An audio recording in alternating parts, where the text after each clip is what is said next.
అలాగే ఈ మధ్యకాలంలో ఎక్కువగా వింటున్నాం, దేవుణ్ణి నమ్మే వాళ్ళకే ఎక్కువ కష్టాలు వస్తున్నాయి, సో మేము దేవుణ్ణి నమ్మము అని ఎక్కువ అంటున్నారు. మీరేమంటారు దాని గురించి? ఖచ్చితంగా. ఎందుకంటే మనం ఎప్పుడైతే కొలుస్తున్నామో దేవుడికి కూడా కన్ను మన మీద పడుతుంది.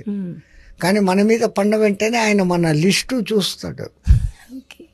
ఆయన చూసేది రెండే, పాపము పుణ్యము. గత జన్మల్లో ఏమేం చేశాం, గత జన్మలో చేసింది ఈ జన్మలో అనుభవించాలా అంటే మనం కొంచెం పుణ్యకారాలు కూడా చేస్తుంటాం కాబట్టి కాలు ఇరిగిపోవాల్సింది చోట కాల్లో ముళ్ళన్నా గుచ్చుతాడు. అది ఏదో ఒకటి తీరాలి కదా. అవును, అప్పు తీసుకున్నామమ్మా, కొంచానికి కొంచెమన్నా రిటర్న్ ఇవ్వాలి కదా. వడ్డీ ఇవ్వకపోతే అసలన్నా ఇవ్వాలి కదా.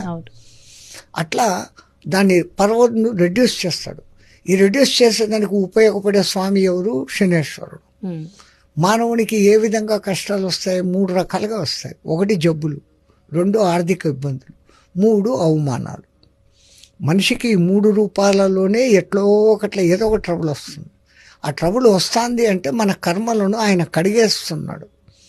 ఏ ఇబ్బంది మనకు కలిగినా దేవుడికి ముందు థ్యాంక్స్ చెప్పుకోవాలి.